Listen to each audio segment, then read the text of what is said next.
ballerina, Monique Loulier, fashion designer, mga Pinay na may K sa sining.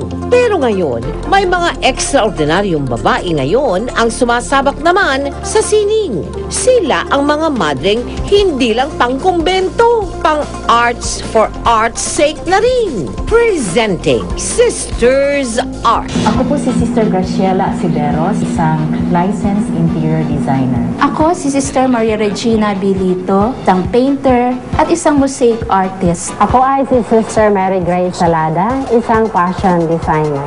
Kahanga-hanga ang ganda at disenyo ng altar na ito dito sa New Manila. Ang lumikha nito, walang iba kundi Sister Graciela Aceveros, isang lisensyadong interior designer.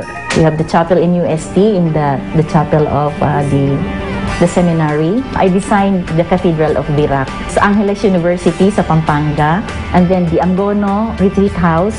Higit daw na nakakabuti para sa mga nagpapatakbo ng simbahan kung ang magdidisenyo ng kanilang altar ay isa ding alagad ng Panginoon. We know also what the church needs because we live out the spirit na i-express din namin is according to what the church requires. Mga modern expressionism painting at avant-garde mosaic podium naman ang bumungad sa amin dito sa kumbento. Ang may likha, si Sister Regina Lito, isang painter at mosaic artist. Nakita rin kasi ng congregation na meron din akong gift sa pagdodraw, pagpiping. Bagamat isang taon pa lang siyang nagpipinta, nakapag-exhibit na raw siya sa Hong Kong, kasama ang iba pang artist nuns ng congregation. Medyo abstract, na may pagka-realist din, pero may pagka-expressionism din.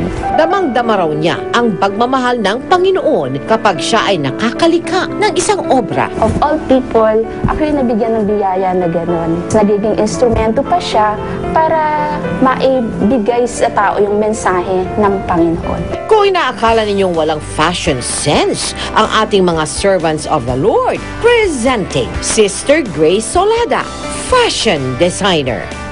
Ang ginagawa ko dito sa kumbento ay gumagawa ng mga baro sa pari at saka yung mga gamit na ginagamit sa simbahan. Sa panalangin daw siya nakakakuha ng inspirasyon para sa mga disenyong kanyang ginagawa sa bawat kasuotan ng mga pari. Dahil binigyan naman niya ako ng gift, so ito ay isauli ko din ito sa kanya.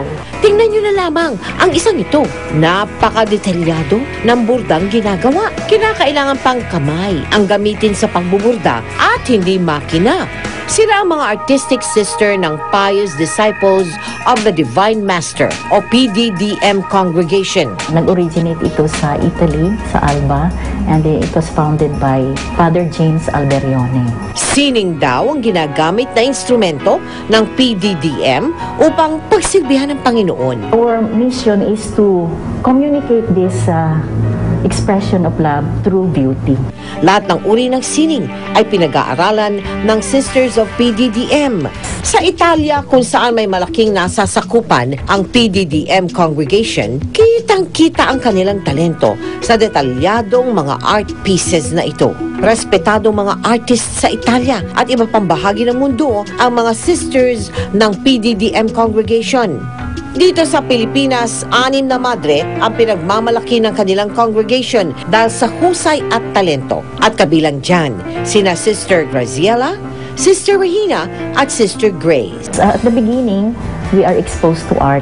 Kung sino yung may interest, siya yung piniprepare ng congregation. Sila ang mga madreng hindi lamang alagad ng Diyos, kundi mga alagad din ng sining. Tunay na kahanga-hanga ang mga artist nuns. Iba ito eh. Tara. Okay.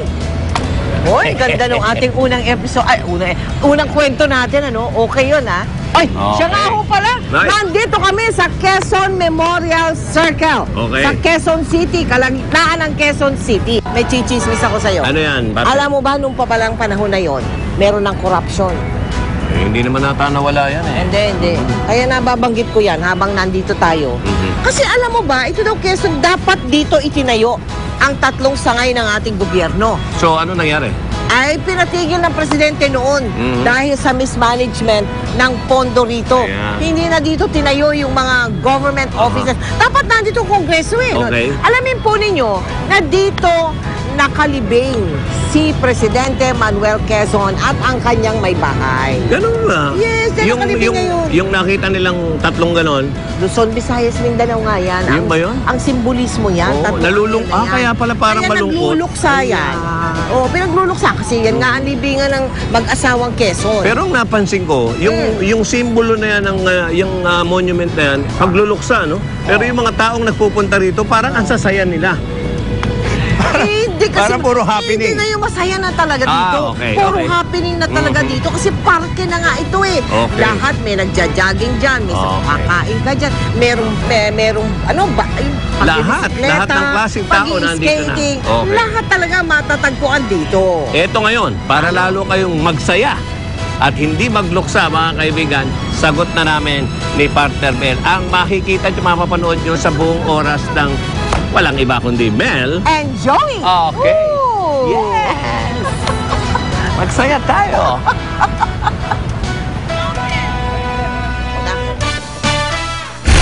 So, nung unang makita to ng mga tao dito sa Miagao, natakot sila because of its big size.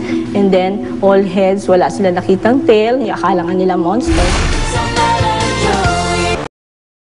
Dome House for Peace Bell. Ang tawag dito sa aking kinaroroonan dito sa Quezon Memorial Circle. Yan, nakikita niyo po ito. Ito po yung World Peace Bell na tinatawag. Galing ito sa World Peace Bell Association. At ito po ay ginawa dito sa ating bansa dahil daw sa pagsuporta natin sa kapayapaan at sa demokrasya. Kauna-unahan po yan sa Southeast Asia. At ito ay talagang inihatid dito sa Quezon City. Tinanggap noong mayor noong mga panahon yun, si Mayor Charito Planas, tinanggap niya ito mula sa Peace Bell Executive Chairman Fumijuro Yoshida, isa pong Hapon. Yan pong Peace Bell na ito binigay sa atin ng isang Hapon. Tayo po naman ay dumako naman sa isa namang natutunan natin mula pa rin sa mga Hapon. Ang tawag po doon ay Otoshu Ami. Isa pong epektibong pamamaraan ng panghuhuli ng isda, lalo na ng tuna. At natagpuan namin kung saan naroroon ang pinakamalaking Otoshu Ami. Ang tawag po dito sa atin yan ay lambaklad. Kaya mula dito sa Dome House ng Peace Bell, dadali namin kayo sa Antique para makita natin ang pinakamalaking lambaklad. Isa ang Pilipinas sa pinakamaliit na bansa sa buong mundo sa sukat nito 300,000 square kilometers kung ikukumpara sa naglalakihang mga bansa. Pero wag ka, maliit man ang Pilipinas, dito naman matatagpuan ang mga bagay na pinakamalaki sa Asia at sa buong mundo. Nariyan ang pinakamalaking pares ng sapatos sa Marikina. Nariyan din ang pinakamalaking bulaklak na Rafflesia sa Antique. At nariyan ang Davao bilang pinakamalaking lungsod sa buong mundo. Maliban sa mga ito, narito pang pinakabagong, pinagmamalaki at pinakamalaki mula sa Pilipinas.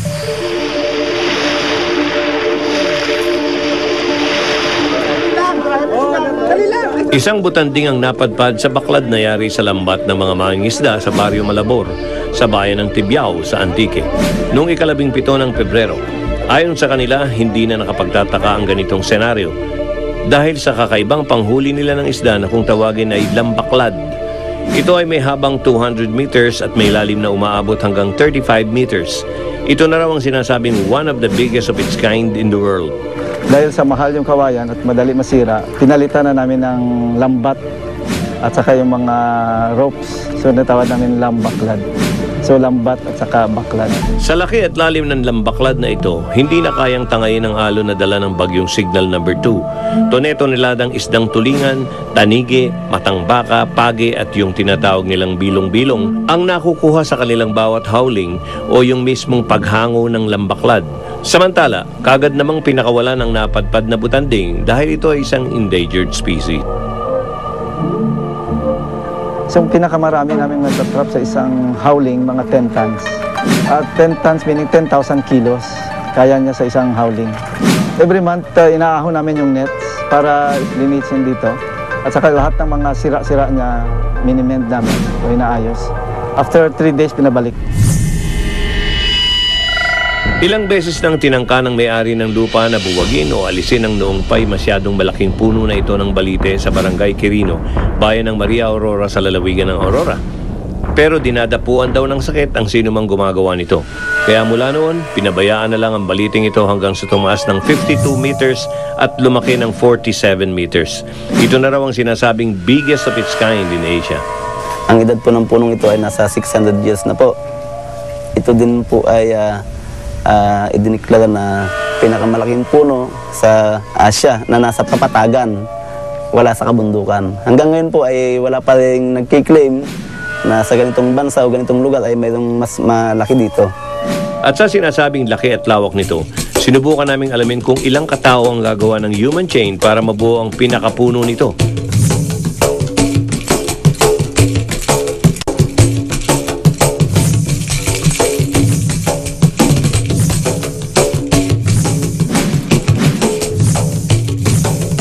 At aba, 38 katao ang kinakailangan para magawa ito.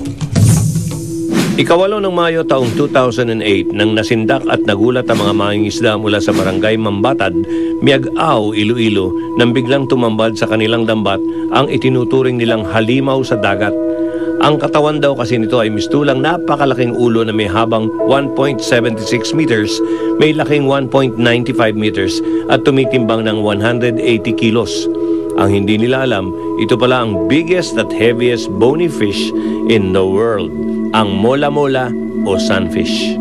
So, nung unang makita to ng mga tao dito sa Miagao, natakot sila kasi akala nga nila monster because of its big size. And then, all heads, wala sila nakitang tail. Nagsisurface daw sila kaya kung medyo masyado malamig doon sa ilalim ng temperatura, maakyat, kailangan din nila ng mainit na tubig to thermally recharge. Sa kasamang palad, patay na ang mola-molang ito dahil sa mga nakaing plastic na nagkalat sa dagat na inakalang mga jellyfish. Kaya dinala lang ito sa museum sa University of the Philippines, Visayas at kasalukuyang nakadisplay. Mabigat talaga kasi hindi kayang buhatin ng isa o dalawang tao. Mga 6 na tao yung bumuhat dito. Ano ginawa? Dinala dito sa museum para for a taxidermy or stuff namin. Nakakainganyo at nakakaaliw naman sa mga lokal at banyagang turista ang iba't ibang kulay, hugis at itsura ng 2,000 species and varieties na mga halamang matatagpuan sa 6 na hektaryeng botanical garden sa Panglao Island sa Bohol na kung tawagin ay Tarsier Botanica. Ito na raw ang sinasabing the biggest botanical garden in the Philippines. This is one of a kind. You can see different species of birds, plants, and animals, and which are usually imported from other countries, and the plants ay galing dito sa Pilipinas. Maliban sa mga ito, taglay rin ng Tarsier Botanica ang iba't iba pang mga istruktura para makapag-relax at makapag-commune with nature. Ngayon, meron kaming meditation area at saka yoga area dito sa harap ng aming reclining Buddha. Ang maliit nating bansang Pilipinas, nakakapuwing, di hamak, dahil pagdating sa pinakamalalaking bagay, hayop o istruktura, ang iba ay hindi kayang tumapat. Wow, amazing eh! Squeamish lang nung una. Medyo nandidiri ako before. Pero this one, yung parang normal na siya. Minsan, inuud na. Kailangan mong hawakan para lang maalit yung barang. Hindi na ako nandidiri dahil ito ang trabaho namin. Showdown na naman ng Iniwang tanawin po yan dito sa Quezon Memorial Circle. Mga college students po yan ng CEU. Darling. Bitiwan mo muna yan. Okay. Ayan. Ito mga future po na taga-tagay. Taga-tagay? Hindi. May tanong si Tita Mel. Ano sa tansya ninyo ang pinakamaruming trabaho na meron sa ating mundo?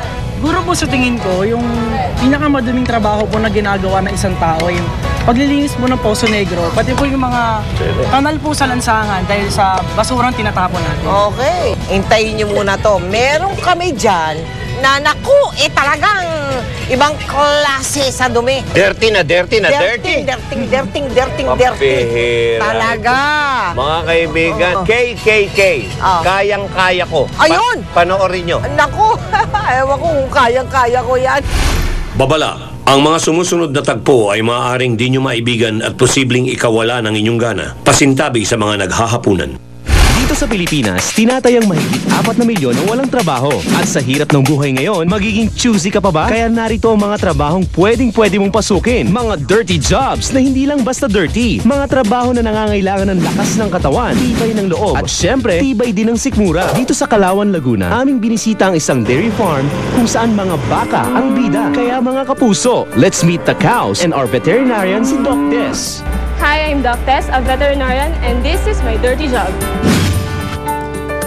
Para malaman nyo kung gaano kasela ng trabaho ni Doc Tess, ipapakita niya ang proseso ng artificial insemination ng baka at kung ano-ano pa. Yung mga baka kailangan secured na maayos para hindi sila gagalaw. For their own safety rin, para hindi sila masasaktan. So medyo magwawala yung baka kasi ini-invade natin yung privacy niya. Anyway, ang tinitingnan ko talaga doon is kung open ba yung cervix niya. Pag in-heat ang mga lady baka, ang mga nakukolektang similya mula sa mga lalaking cows o bulls ay i-inject at oobserbahan ng 1 buwan kung ito ay magbubuntis. Eto na! Kayanin nyo kaya? Una, isuot ang gloves. Lagyan ng lubricant. Ipasok ng dahan-dahan ang mga daliri sa puwet ng baka. Pag komportable ka na at ang baka, ay maaari mo nang ipasok ang buong braso. Pagpasok ng kamay at braso ni Doc Tess, ay sumambulat kaagad ang sariwa at masangsang na amoy na dumi ng baka. Paulit-ulit ito hanggang matanggal ang dumi nito. Hindi pumasok talaga sa isip ko na isa siyang dirty job. Although yung nakita nyo kanina, yung palpation and then yung ultrasound na humahawak ng mga tae, protected naman ako. Isa pa, part lang siya nung job ko as a veterinarian. Kung sa tingin nyo ay hindi nyo kinaya ang trabaho ni Doc Tess, kayanin nyo kaya ang dirty job number 2? Narito na ang ating kaibigang Metroaid. Ako si Marcial Araba, isang Metroaid. This is my dirty job. Kung inakala nyo na ang trabaho nila ay tagalinis at tagawalis lamang ng mga kalye, nagkakamali kayo. Dahil di lang sila pangkalsada, pang portalets pa. Dito walang takot na pinasok ni Mang Mar ang portalets na umaalingasaw sa baho at panghi. At syempre, hindi buo ang araw ni Mang Mar kung hindi puno ang toilet bowl ng kanyang paboritong alam nyo na. Kung sa madumi, talagang madumi, may mga pupo, ililinisin mo. Kuskus dito, kuskus doon. Is-is dito at buhos doon. Ito ang palaging eksena ni Mang Mar gamit ang kamay at ang mga sandata laban sa mga dumi at sangsang na amoy ng portalets. Kailangan para tumagal ka sa trabaho, yun lang, mahalin mo ang trabaho mo at dapat alam mo ang tungkulin mo doon sa obligasyon mo sa bayan. Unang-una, buwis nga ang sinisildo namin eh. Kaya ang sikreto, mahalin mo ang trabaho mo. Maraming salamat sa mga portalets at syempre maraming salamat din kay Mang Mar. At ngayon, atin namang bigyang pugay ang dirty job ng ating mga kaminero. Sila ang mga matatapang na kaminero na walang takot na sumusuong sa mga madidilim na eskinita, estero at imbernal na punong-puno ng dumi ng lansangan at dumi ng tao. At sa kalsada ng Marikina City, amin silang namataan habang nasa ilalim ng matinding sikat ng araw. Ako si Ricky, taga-flood control, 105 base. Ito ang aking dirty job. At dito, aming nasaksihan ang hirap at baho ng trabaho ng mga kaminero. Talagang mahawakan mo minsan mga tae, patay na aso, patay na puta. Talagang mandidiri ka. Kasi minsan inuurod ka. Kailangan mong hawakan para lang maalis yung bara. Araw-araw sila ay nakabilad sa init ng araw gamit ang mga naglalakihang truck at kung ano na pa mga kagamitan. Ngunit kadalasan, sila ay nasa mabahong imburnal upang sipsipin ang lahat ng mga nagbabaho ang latak at katas sa loob nito. At kung mamalasin pa, minsan pumatapon sa amin yung tubig kanal. Mayroon tang ibak. Naliligo kami ng tubig kanal araw-araw pag sumasabog ang aming tangkeg. Parang wala nang katapusan ang hirap ng kanilang trabaho. Ngunit ito'y walang tigil nilang ginagampanan, masiguro lamang na tayo may maayos na drainage system. Ito naman ang dirty job na bawal ang duwag at kailangan ng tibay ng sikmura. Ito na ang dirty job number 4. Ako, si Marman Lupig, isang pest control professional. And this is my dirty job. Sila Manlupig, 5 taon nang nagtatrabaho bilang isang pest control specialist. Mortal na kalaban ng mga peste. At ang kanyang paboritong kalaban, mga daga. Bukod sa nakakapanindig balahibo at nakakadiring dumi na dala ng mga ito, kilala din sila sa mga sakit. Isinama niya kami sa kanilang operasyon. Ang aming destinasyon, isang madilim, masukal at mabahong lugar, isang lumang bahay. So, ito yung number 1 na pwede maging source ng daga. Ayon kay Manlupig, perfect ang location. Ito, naglalagay na kami ng baits, lason para sa daga. Pagkakain nila, within 3 to 7 days, mamamatay ang mga daga. Matapos ang isang linggo, muling bumalik sila Manlupig upang tingnan ang lokasyon. At dahil lubhang mapanganib ang mga laso na ginagamit at sa dalang sakit ng mga peste, pinoprotektahan nila ang sarili sa pagsusuot ng mga tamang kasuotan. Nang sinuri na ang lugar, ito'y tahimik. Walang kumikilos at walang kumakaluskos. Ngunit sinalubong kaagad kami ng nakakasulasok na amoy ng mga patay na daga. Maya-maya lang, hindi lang isa, 2 at 3 ang kanilang napatay, kundi 16 na naglalakihang mga patay na daga. At parang walang katakot-takot na hinawakan ni Manlupig ang mga gapusa sa laking mga daga. Ngayon, hindi na ako nang didire dahil ito ang trabaho namin. Ayon kay Manlupig, ang pinakamaraming napatay nilang daga ay nasa 3 sako. At dahil love ni Manlupig ang trabaho niya, aba syempre, maganda din ang resulta. Mission accomplished! Mga dirty jobs. Bukod sa pagiging dirty at mabaho, ito ay mapanganib din. Para sa mga taong nabubuhay sa mabaho at nakakadiring hanap buhay, mabango pa rin kayo. Dahil kami dito sa Mel and Joey ay saludo sa inyo! Well, hinahanga naman namin yung mga taong ganyan. Basta't marangal. O kahit na medyo may kabantutan. Buti na lang bigyan mo sila ng babalaan. Ay, no, hindi. Pero ganyan talaga. Sino ang gagawa nyo? Di ba? Correct. Yun lang ang tanongan. Huwag kayong alis yan. Sandali lang po. Ela, turuan mo nga si Mel. Ang goal ninyo, kailangan alam ninyo. And never give up. Ang lahat ka kung may problema, may solusyon. Dahil kung wala kang problema, normal ka. Araw lang na walang nakikitang liwanag. O nasubukan mo na bang takpan ang tenga ng ilang oras para walang marinig? Pakinggan ang storya ng isang babaeng nakatira sa mundo ng katahimikan. At panoorin ang kwento ng isang lalaking nabubuhay sa mundong walang nakikita. Pero pare-parehong nakikipagsabayan kahit sa mga taong walang kakulangan. Ang galing ng kanyang mga moves, di ba? Hindi mo akalain na siya ay walang pandinig. Yes, you heard it right. Siya nga ay isang bingi. Yung nanay ko, nung ipinanganak akong bingi. Ang kauna-unahang deaf player na naging member ng Philippine team sa bowling at lawn tennis at unang deaf varsity player din ng tennis, bowling, basketball at volleyball ng College of St. Benilde, hinakot, di ba? Ever since nung maliit ako kasi, addicted ako sa sports. Nagjo-join ako. Same as my mother, na we are into sports talaga. So I followed my mother since nung lumaki ako. Sa sports, importante yung all the senses. Yung hearing, importante din. Lalo na kung yung stimuli na nakukuha natin, importante yung cues, no? Whether verbal or sound cues. No? For example, yung tunog ng bola, yung steps ng kalaban. Ibinahagi pa niya ang kakayahan sa mga kapwa-deaf players. May mga pagkakataon na kailangan madisiplina kami. Yun lang ang natutunan namin talaga sa kanya. Kailangan sa umaga, 6:00, nag-exercise na kami. Tinuturuan niya yung team namin kung ano yung pagkakamali. Tinuturuan niya kami at talagang nandun yung suporta. Hindi na mabilang ang mga awards dahil sa sports na hilig niya.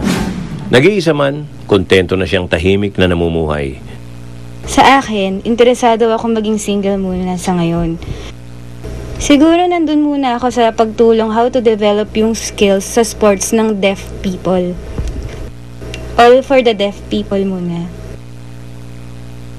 Kahit hindi naririnig ni Lobelia ang mga palakpak at paghanga ng tao sa kanya, ito na may kanyang nararamdaman.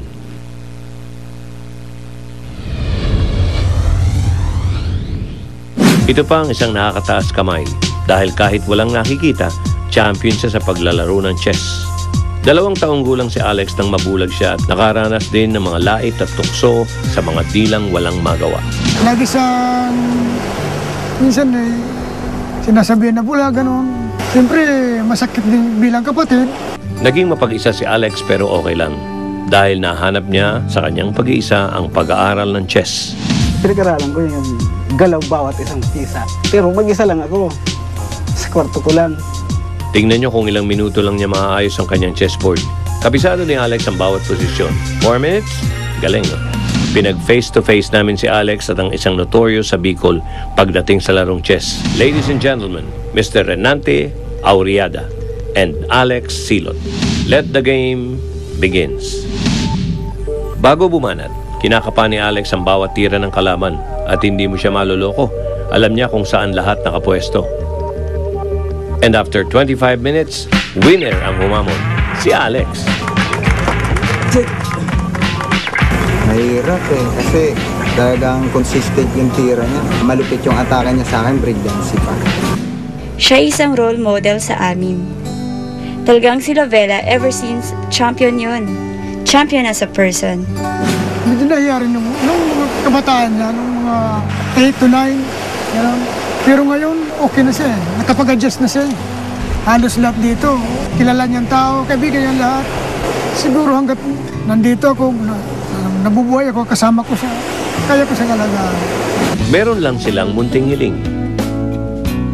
Gusto kong marinig ang Foolish Heart. Feeling ko maganda yung music na yun.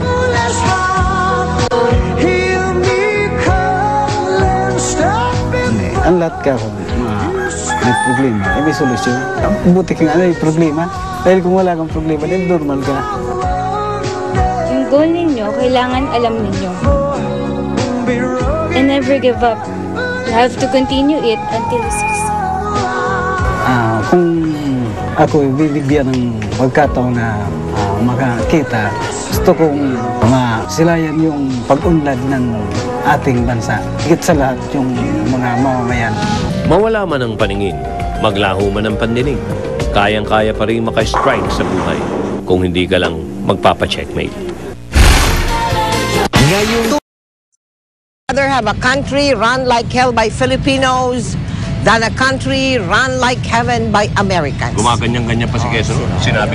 Sinabi yan. Si Quezon ang nagsabi niyan. At dahil nandito tayo sa Quezon Memorial Circle, ang ating salita ay walang iba kung hindi ang leadership. Aba, dapat Tagalog eh. Ayun, pamumuno. Oo, Alam mo, isa lang pinapaniwalaan ko dyan tungkol sa pamumuno. Ano? Hindi ka raw magaling mamuno kung hindi ka magaling sumunod. Correct. Tama, no? Tama yan. Maganda yun. Maraming salamat po mga kapuso hanggang sa susunod na linggo. Ay. Dito lang sa Mel and Joey. Oy, magandang LA. Ano gagawin natin? Ano ba si Quezon? Nasa si Quezon first and second. Ang topic natin. Mga sagot sa'yo, kami